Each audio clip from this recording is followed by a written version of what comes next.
Hey folks, Kevin here. Well, it's April 2nd, 2019. I'm over in the work area where we do all of our initial early spring seeding in plug trays. And I've posted a couple of videos recently about using the soilless mixture, sometimes using compost and the soilless mixture depending on what we're starting. But we're using exclusively 72 cell flats right now, and I've talked about that in previous videos. So one of the things that really has made a big difference in our lives are the time that I'm spending over here doing the work, putting all the seeds in each one of these holes, which I used to do with either an envelope or a piece of paper folded and tweezers and get my reading glasses on and spend countless hours starting all the seeds in these trays. So the decision was, how much time am I spending doing this? What other things could I be doing that would be more beneficial financially or rewarding, getting things accomplished around here and still maintain high quality? So we're always balancing quality, time, and costs. So it appeared to me that it was a no-brainer to go ahead and spend the big money to purchase a vacuum seeder, and that's what today's video is about. It's about the vacuum seeder.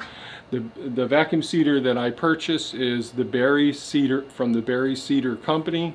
I purchased it through johnnyseeds.com, and there'll be a link to this down below in the description. The Johnny's has a really nice description of the seeder and the components that come with it as well. There's a few things that come with the Berry seeder when you buy it from Johnny's. You get a small fluorescent light, which I never actually use. You get a small shop vac that's below the table right now, which works really good for multiple things, but I use it almost exclusively for the seeder and for the wash station. It's my bubbler for the wash station as well. We have a little plastic trough, which is sort of one of those wallpapering troughs, which really works good for unloading large volumes of seeds into here from your vacuum seeder when you're not using it, when you're done using it rather. It comes with a small paintbrush, and the paintbrush is used to manipulate seeds or to clean the area off as well. And it comes with a orifice cleaner, which is basically it for those who've been doing welding and all. These are small wires of various different gauge sizes that correspond to the holes in the plates for the vacuum seeders. And this way, when they get plugged up with a piece of dirt or seed debris, you can unplug it easily with this small little wire, the orifice cleaner. And I think that's about it that comes with the vacuum seeder. Now, because we use exclusively 72 cell flats, many nurseries and garden centers are using 128s, 256s, 50s, a whole different variety of sizes. I elected to go just with 72s because of the length of time that they're in there. They're usually about right for me getting them transplanted into the beds. And if I have to pot them up, I do have some other cells. I have like a 20 cell flat, so I can pot these up if the grounds aren't ready yet. So we got everything. We elected to get the vacuum seeder with the holes, with the plates rather, that actually have that are designed for the 72 cell system. I should mention too, to complete the system, when it's time to do the transplants, I use this plug popper to go ahead, and this pushes up through the hole in the bottom of these flats. So this is a 72 cell flat. It has the square hole in the top that you would be starting that you put the soil in. It has a small drain hole in the bottom, and those drain holes correspond to the dowels on this. So when it's time to go ahead and do the transplants, I can just quickly and easily pop the plugs out of the seed cell flats. And And that makes life go by so much better, because you can get something that could be tedious and get it done quickly. And you're ready to get those transplants in the ground, because you want to do it in the early morning hours. You don't want to do it when the sun's out baking and all. You want to move along, get it done quickly. Time is precious. So I should mention this as well. So this whole kit, I think, was less than $600. I looked this morning, it's $575 on johnnyseeds.com. I'm sure you can find it other places as well. This is a really well recognized vacuum seeder. When I did my research, this is the one that I wanted to get, and I have had good experiences with Johnny's tools and all, and certainly their seeds as well.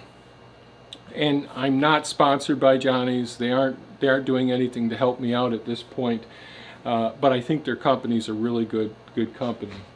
So this Berry Cedar company produced, and you can go online, for those of you who have the desire to do it. You can make your own vacuum seeder. I have a friend who had a hydroponics business, and he made his own vacuum seeder for all his hydroponic needs as well. So since we're using exclusively the 72 cell flats, all the plates that I got are for 72 cell flats. And the holes and the shape, the size of the holes in each one of these, and and whether there's a cup or not, is dependent on which seeds I'm going to be using. So really, you could get away with two flats, but because I also were using trying some pelleted seeds, and I didn't mind having some seeds, like some of the onions, having them be in triplets as well, I could get away with 3 different flats, and that's a whole nother topic. But some of your really tiny tiny hole systems that we've got, like our chamomile seeds, really tiny seeds. Therefore, you need a really tiny hole. And with some super tiny seeds that are really fragile, it's important to have a vacuum seeder that not only has, so you're looking at the bottom of this right now, has a hole where the vacuum hooks to with a valve that controls the amount of vacuum pressure that goes into the vacuum seeder. It also has, I'm going to call it a relief valve for an exhaust on it. Now this isn't meant for the vacuum to be on it, but I imagine you could hook it up either way, depending on what's easiest, most convenient for your seed starting setup. So this really is just a plastic or plexiglass box with that's sealed tightly, that has 4 holes in it for long screws and small little rubber feet on it with retention nuts recessed inside of these small rubber foot pads, and it has the integrated connectors for your hose on either side. Has handy handles as well on each side, which really works great. And each one of these plates are easily interchangeable with a Phillips screwdriver, a cross type screwdriver. So just loosening up these 4 screws, removing the screws, and then selecting the plate that's desirable. Now these plates are really well designed. They've got a gasket seal that mounts onto the base of them, which when it is appropriately adjusted to the plastic or plexiglass vacuum seeder, it creates a nice airtight seal. It also has nice flanges all the way around on 3 sides on the opposite side of the trough, and this is a small trough where the seeds set. Now there's going to be some GoPro footage that I'm going to show following this introduction to this, of me using the Berry Seed Company vacuum seeder, and I'm not sure how I'm going to put that on there yet, but I used my GoPro camera mounted, this is a Hero 7, mounted to this, I think it's a gamer's helmet.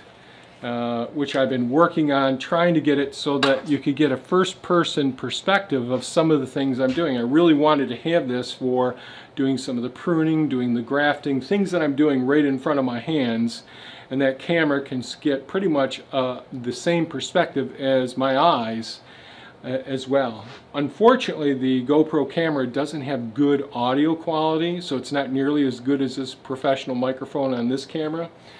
And I'm using it at a time when the vacuum cleaner is running to provide suction to hold the seeds in place. So there'll be some GoPro footage coming up to show just how I'm using it with some tomatoes, some peppers, some broccoli, some brassicas, several different brassicas as well. So I'm using 1 or 2 seed plates in the video that's coming up. What else did I want to say about this?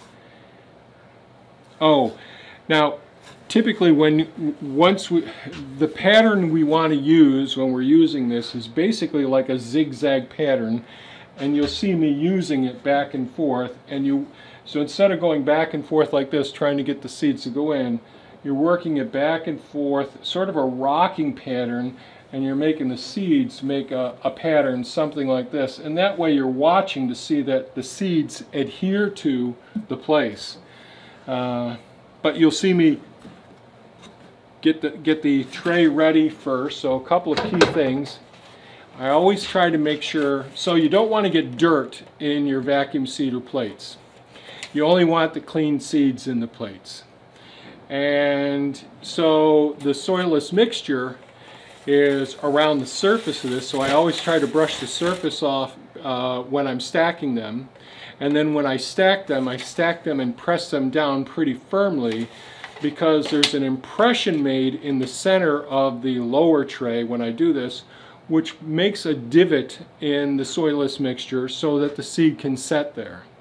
So that's really important. But every time you do that, there's a little bit of soil left around the perimeter, and that perimeter is where I'm going to be setting that vacuum seeder plate up against the top of this, and then I'll release the pressure. So it starts off with me wiping off the perimeter of it, making sure that I'm not going to get dirt inside of the vacuum seeder. I do that first, and then what I do is I make sure the vacuum cleaner is on, and I've got the seeds already set inside of the seed plate. I open up the suction port so that now, at this point, once I've opened up the suction port, there's suction, the vacuum is providing enough vacuum force through each one of these holes that it's going to hold the seed if the seed rolls over one of the holes. I roll it back and forth, as I mentioned, until I get all the seeds set. If there's 2 or 3 there, I'll tap it, sometimes to get the ones that are just marginally just sort of brushing up against another one to fall. And I get them all to fall into this trough. And when I'm doing this,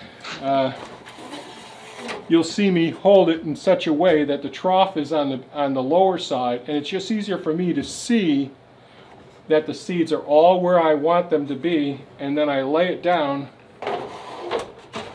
right on top of that tray, and you'll see this in the video that shows up. Then I close this valve when it's laying down on top of the seed flat, and although the vacuum is still on, I've stopped the vacuum suction from going into this chamber, and therefore all the seeds drop and they fall directly in the center of each one of these cells on the flat, which works amazingly well. I just tap it 2 or 3 times.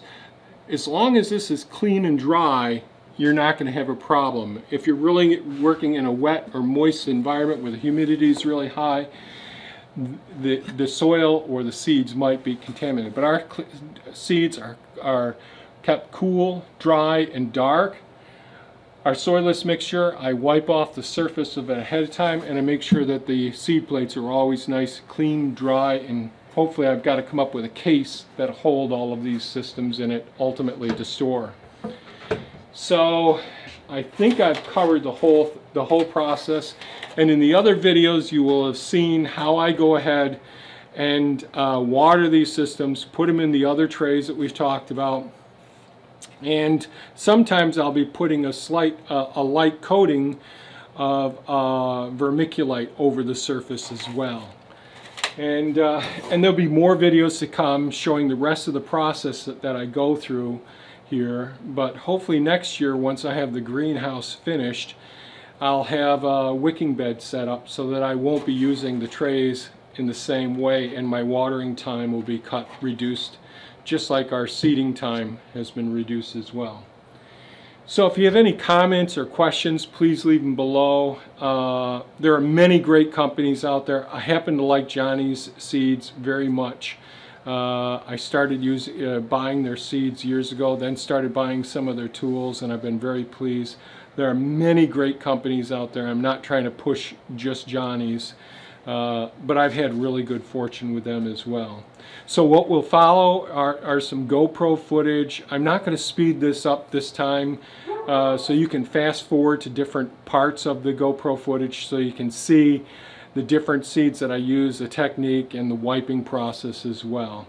If you have any comments or questions, please leave them below. Give us a thumbs up. If you think the video was of value, share it with your friends, that they may learn something about using a vacuum seeder. And again, there are DIY plans all over the internet, so you could try that as well.